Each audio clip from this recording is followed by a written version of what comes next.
Сәлеметсіз ме достар, бүгін сіздермен Темір адам 2 фильміне шоу жасаймыз.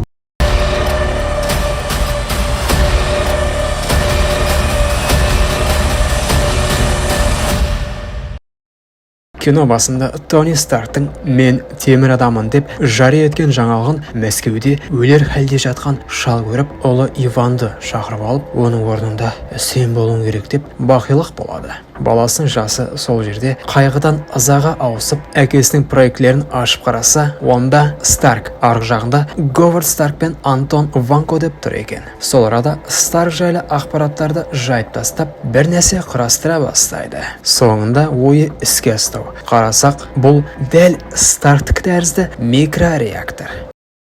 6 ай алға ауысамыз. Темір адам ұшақтан секіріп, атылған фейерверктерден өтіп, жарқ етіп, жартылып, өзінің Stark Expo фестиваліне оның мыңдаған фанаттарының у-шуымен керемет әлпетті бейші қыздардың ортасына түсіп, костюм шешіп, гений, миллиардер мен жұлдыздың кейпіне енеді. Ол суперстар. Халық алдында тұтқына шыққан соң басқа адамға айналып, оның арқасында әлемде тыныштық орнап, маған тең келетін кім бар, шықсыншы деп, мұнда ең ақылды адамдар жинап, жарқын болашақ құрамыз дей келе, экранға әкесінің ескі ролигін қойып, өзі шетте тұрып, бір нәрсеге қарап, қандағы улық пайызы 19-ға жеткенін көрсетіп тұрғанын байқаймыз. Шығып, оның әдеттегідей жанкүйерлері күтіп, маған хабарлашы деп жыпылдайды.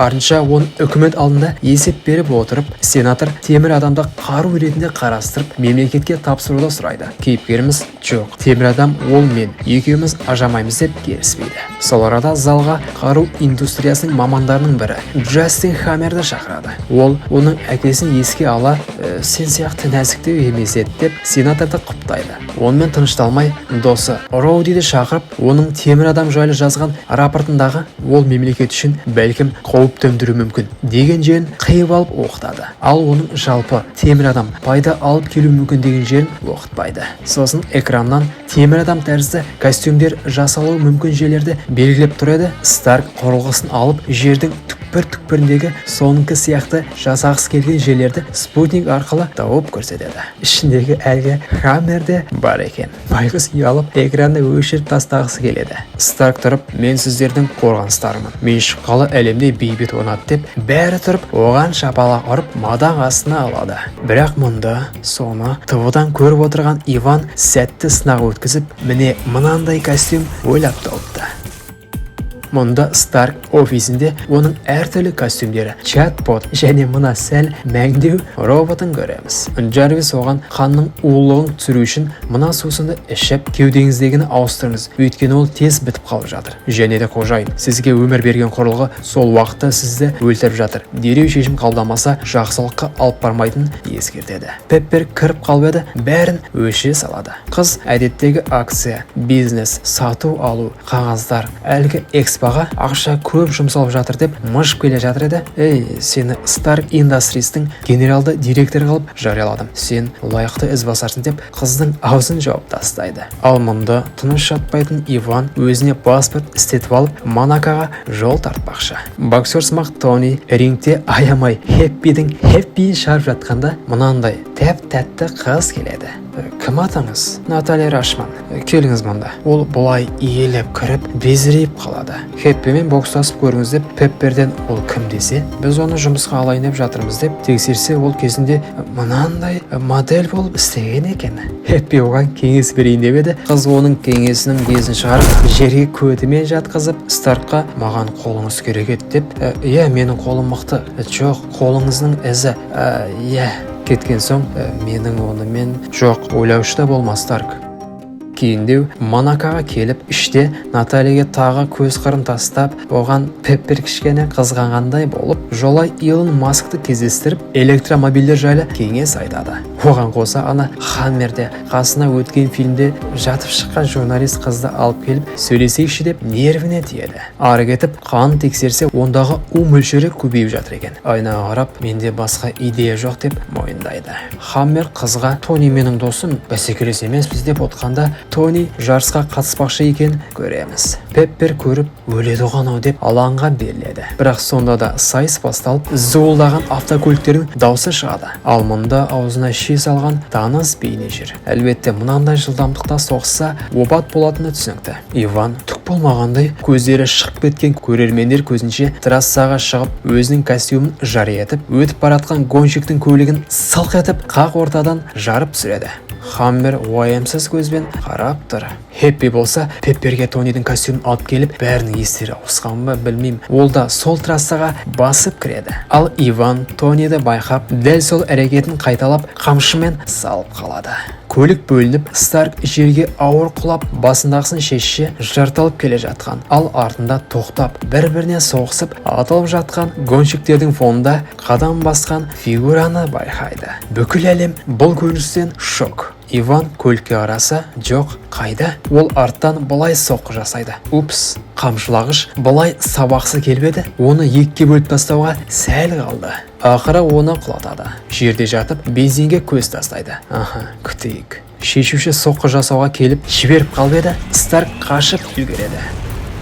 Сол арада Хеппи Иванның бетінің күлкісін алып тастап, жабыстырып тастайды. Тони, мен соққым келді ме, оны ма деп дау-дамай басталады. Енді отырайын деп еді, тағы да екіге айырылыс. Не бәле, ана өле қоймайтын деп тағы соғады. Қызға костюм бердесі епетейсіз Хеппи ары-бері ананы соғам деп ақыры былай болады. Тез етпесе көлігі жақсылап кесілген ірімшікке айналып бара жатыр. Ақыры костюмны лақтырып, оны жарталып тұрып киіп, ана машинаны баре демалыңдар деп теуіп, анамен жекпе-жек қалады. Қолымен атайын десе, одан тәуіп шықпайды. Иван шыбғымен орап ары-бері лақтырады. Бұл оның костюміне айтарлықтай зақым тигізіп жатқан тәрізді. Біраз ойланып, қамшысын өзіне орап, оған жақынан алып, оны көтке жатқызып, кеудесіндегіні суырып алады. Жеңілсе де Иван, сен өлесің, тынасың деп жиып кетеді. Қолындағы электромагнитті мыжып тастайды. Бұның барлығын тамашалаған Хаммерге идея қонған тәрізді. Сәлден соң қамауда отырған қамшы сүйерге кіріп, істегенің өте әсерлі, бірақ тиімсіз. Неге оны біреуге сатпадың? Қайдан алдың бұл технологияны десе, бұны менің әкем Иван Ванго ойлап тапқан. Естімеппін. Жарайды, жақсы, кеттім десе, Иван оған кеудеңдегі сені өлтіріп жатыр ғой деп дәл диагноз қояды. Ұшақта ТВ-дан әлгі сенатор Тонидің ешкім істей алмайды деп жүрген костюмын әркім істей алатын тәрізді ғой деп кекетіп тиіседі. Тони Пепперге миы ашып жүріп 3 сағат әзірлеген тамағын алып келіп, әйел менен не жасап жүрсің дегенне, ол айтпай басқа жаққа демалысқа кетейікші деп ой тастайды. Қыз құптамайды. Сол арада Иванның номеріне тағам алып келіп, ішінде қағаз бар екен. Қараса, пюре ұнайды деп ойлаймын деп жазып қойыпты. Тағамның біреуіне жарылғыш зат жасырын тұрған тәрізді. Дәл сол сәтте ішке тағы бір адам кіреді. Киіміне қараса, дәл өзіңгедей номер тұр екен. Түсінікті. Уақыт созбай еркекті ұйықтатып, сырттағы күзетшінің басын қайыстырып, жарылыстың артынан оны сатып алған күзетшілер көлікке мінгізіп салады. Көзін ашса, ұшақтың қасында тап-таза киімде тамақ жеп отырған Хаммерді көреді. Отырыңыз, сіздің талантыңыз бар екен. Тониді шайқасыз технологиясы артта қалдырсақ болады деп арбандағанына, Иваношқа екеуі ымыраға келіп, ол бауырым маған менің Ресейдегі құсым керек деген еркелеген талабын қояды. Кейін Тони Иванның әкесі жайлы ақпаратты іздеп, шынымен де әкесінің компаниясында істеген анықтайды. Сол арада Роудс келіп, досты, армия сенен костюмді алып қойғысы келіп жүр. Бірнәрсе істесе десе, әлсіреген Тони тағы да кеудесіндегі электромагниттің біткенін көріп алмастырады. Тіптен мойнына дейін уланып жатқан тәрізді. Досы ойланып қалады. Хамеке Иванушкаға өзің костюмның прототиптерін көрсетіп жатып, ши тастамағыш, оның компьютеріне келсе, оны ашу үшін код керек деп еді. Ол оны 1 минутта ашып, бұрынбоққа да татпайды ғой деп аузын жабады. Тағы да костюміне келгенде, кешіріңіз, ол әрқайсысы $100,000 дегеніне де қарамай, басын опырып алады. Соған қарамастан, екеуі Старк Экспода Тонидан басып озуды көздейді. Миллиардердің үйінде үй қожайының көңіл күйі жоқ. Оған Наташа келсе, соңғы туған күніңіз болса, не істер едіңіз дегеніне, қалағанымды істер едім. Қалаған адаммен дейді. Ойланыстың артынан қыздармен костюмін киіп, биді беріп жатқан Тонекеңді көреміз. Роуди жоғарыдағыларға болды сэр, темір адам қызметіне оралады деп қоймай келіп қараса, өлердей мас сайқымазақты көреді. Сосын менен киім киіп алып қалай дәретке шығасың деп сұрайды. Былай деп костюміне жібере салады. Пеппер өтініш қайтайықшы дегеніне жарайды деп келіскендей болып ортаға шығып отырыс бітті. Қазір жаңасы басталады деп бөтелке қарбызға атқылап Роудидің қаны қарайып астына түсіп, оның офисін ашып жолтыраған костюмде келіп, қазір тайып қалыңдар деп бәрін қуады. Диджейіне досымның көтін айыратын бір зың білен қойшы деп Роуди артынан келсе, ей абайла деп көтінен кері шып жерге құлатып, болды, темір адамға көмекші қажет емес, үйіңе қайт деседі. Ол орнынан тұрып, штанганы ойыншықтай бір-біріне ұра бастайды. Арасында бір-біріне көтін айып тұрмаса, нағыз дос бола ма? Жоғары қабат, төмен қабатқа үйді айраңдап жатыр. Бір-бірінің беттерін тегістемекші де түк шықпайды. Барлығы ауыздары ашылып қарап тұрғанда айқайлап, бәрі қорыққаннан тарап кетеді. Роуди артынан келіп отқа қадап тастайды. Сосын екеуі бір-біріне плазма атпақшы болып, тоқтат, жоқ, сен тоқтат. Екеуі бірдей атып, мынандай жарылыс болады. Көзін ашса, тас талқаны шыққан құланды. Роуди бір қарайтты, темір адам костюммен самғап кетеді. Оны әскерилердің ұшақ алаңына ракета сияқты ұшып келгенін байқаймыз. Сарбаздар оны мынандай киімде көріп, мақтан тұтқандай болады. Старк болса, таңда тәтті бәлішпен қарсы алып, кайфушада отыр. Оған бір еркек келіп, Ник Фьюри деп таныстырып, оны жаңадан құрылатын құпия ұйымның мүшесі боласың ба дегеніне ол жоқ деп бас тартады. Сен барсың ба, жоқсың ба деп мандраж ұстап тұрғанда бір әдемі фигура келіп қараса, не? Бұл Наташа. Ол қалқан қызметінде сенің ауру екенін білгенде, Фьюри саған бақылау жүргізуді тапсырды дейді. Фьюри әйелден басын кетіп, ген директор алып, досын көтіңді айырып, ойыншығыңды алып қойды. Не болып жатыр? Сол мезетте қыз кетіп, қайта оралып, мойнына ине салып қалса, андағы уланған тамырлар жойылып кете салады. Бұл не? Литий диоксиді. Керемет, әкел жазылайын.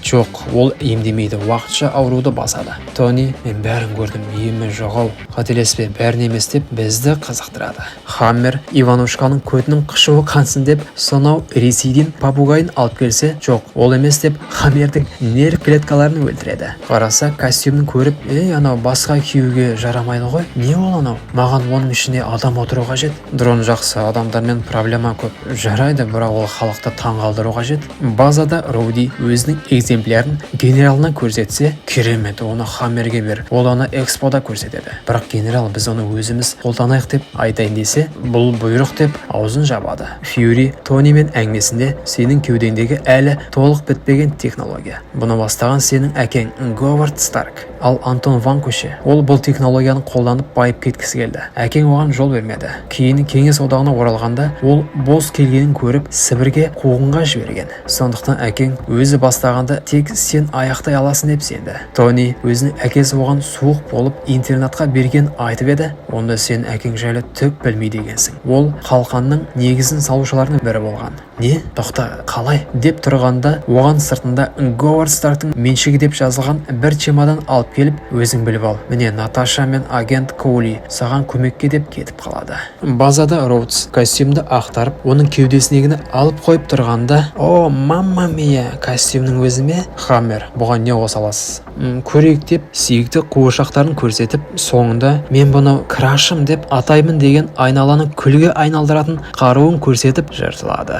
Роуди көп сөйлемей, бәрін алам деп мыжыңды тоқтатады. Тони әкесінің қорабын ашып, кино басында Иван ашып отқан жобаны, видеокассеталар тауып, оны тамашалап отырып, әкесінің күнделігіндегі физикалық есептерді бақылап отырып, Говардтың экспоға әзірлеген түсірілімін, оның арасында өзін монтажға кірмеген кадрларды көреді. Бірақ олардан пайдалы ешнәрсе шықпағандай еді, кенеттен экрандағы әкесі, Тони, сен қазір бұны түсінуге әлі кішкентайсың деп әңгімесін бастайды. Мен қазір өз заманымның технологияларымен шектеулім. Бірақ бір күні сен менің ісімді аяқтайсың. Мен мақтан тұтатын құрылғы бұрғыларым емес, сенсің деп оның көзі жасаурап кетеді. Машинасымен басып келатып, жолай құлпынай сатушыға ақшам жоқ еді, мына сағатты ал деп, оған $500 мың жобасы тұратын сағатын тастап кетеді. Қызға генералды директорге құлпынаймен келіп, бастық сізге бір нәрсе айтсам бола ма деп отырып, мен бар емес па? Тони, қазір тағы да мен десең басының жарам.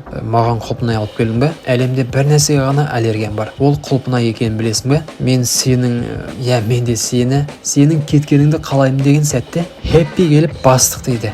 Десе, ол Пепперге айтып жатыр екен. Тіптен бір-бірін жақтырмайтын Наташамен құрбы болып кетіпті. Бастық шыққан соң Наташаға неткен 300-ді жылансың деп оны жақтырмайды. Жынданып енді шығып бара жатыр еді, әкесінің эксподағы қалашығын көріп, былай қараса бір нәрсе түсінгендей болады. Ішке кіргізіп Джарвиске макеттің визуалды формасын шығар деп мұқият қарап, одан артық объектілерді алып тастап, үлкейтіп, бөліп ішінен қараса, бұл жаңа бір химиялық элемент болып шығады. Джарвис ол палладий, яғни оны улап жатқан нәрсенің зиянсыз альтернативасы бола алады деп жариялайды. Ол әке, 20 жыл бұрын өлсең де маған сабақ беріп жатсың. Рахмет. Кеттік. Барлығын қайта модельдеуге кірсейік. Темірден бастаймыз деп, үйін қайтадан ыбырсытып, темірмен жинап бір экспериментке дайындалады. Агент Коули келіп, мынау не деп бізге бір көзге таныс қалған сияқты нәрсені алады. Әкел, бұл ең қажетті зат деп алып, мұржаның астына қоя салып, міне енді тіке болды дейді. Мен кетіп бара жатырмын. Қайда? Фьюри мені Нью-Мексикоға жіберіп жатыр. Джарвис үдеткішті қосып, ондағы нәрсе тыныш демала қоймайтын үйді тағы да ойраңдап, аяғында мына үш бұрышты нәрсеге келіп, оған қатты күш жиналғанда сөндіреді.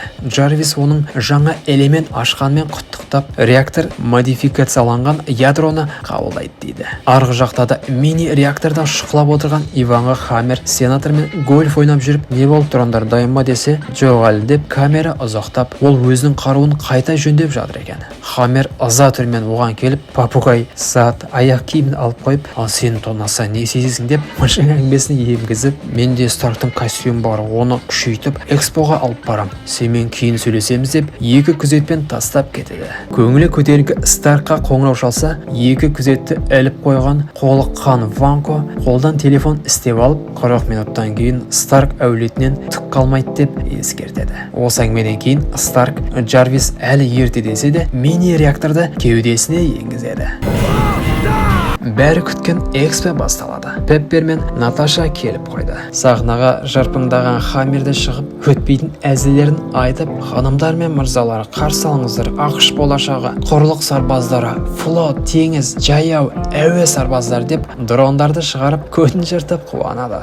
Ал бұның барлығын кім басқарады деп ойлайсыз? Полковник Роудс. Пеппер немене деп аң-таң қалады. Модификацияланған костюмге барлық дрон құрмет көрсетеді. Сол арада аққан жұлдыздай кеудесі өзгерген темір адам қонады.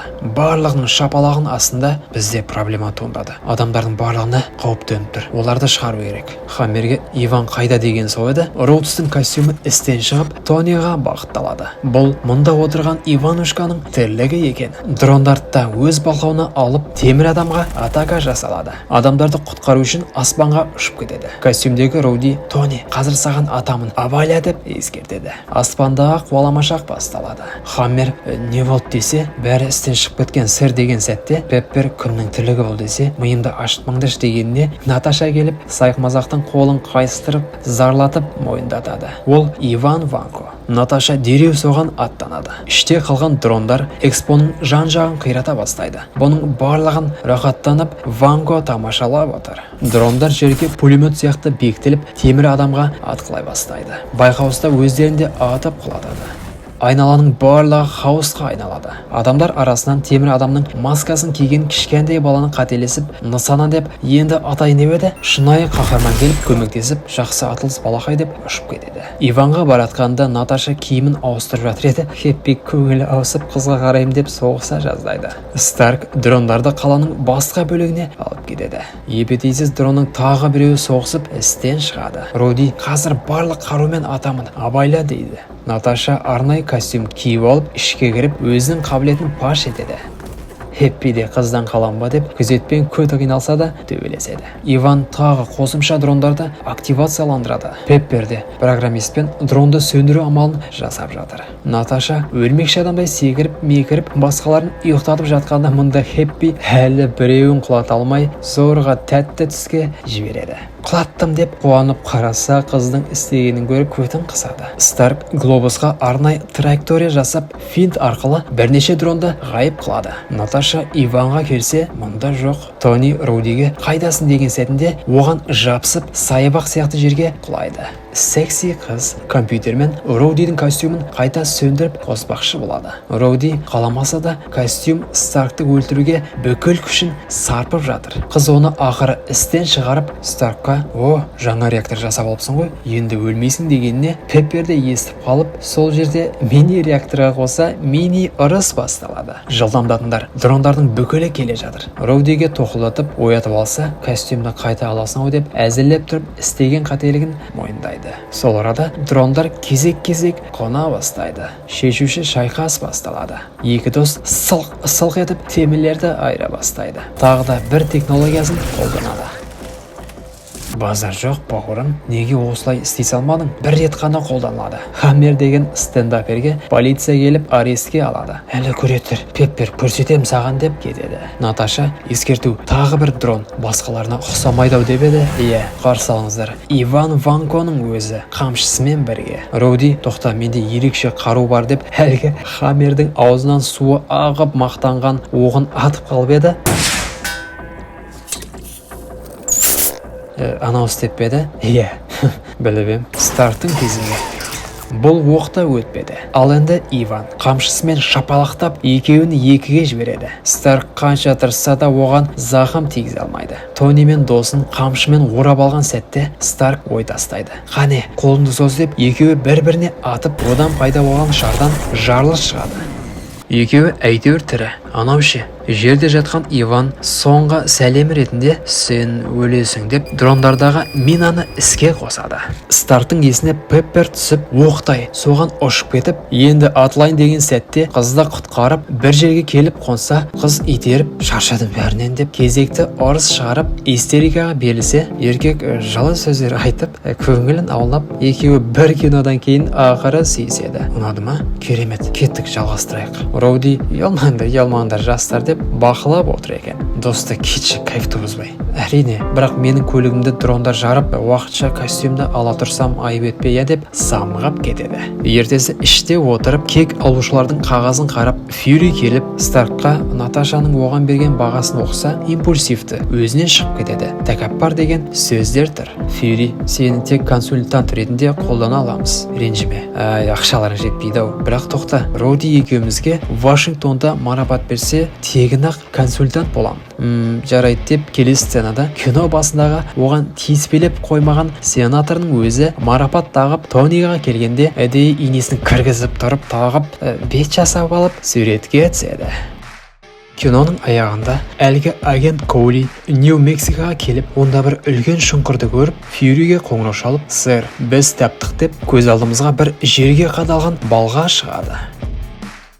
Достар, Марвелдің басқа бөлімдерін көргілеріңіз келсе, тағы да 1000 лайк жинап тастайық.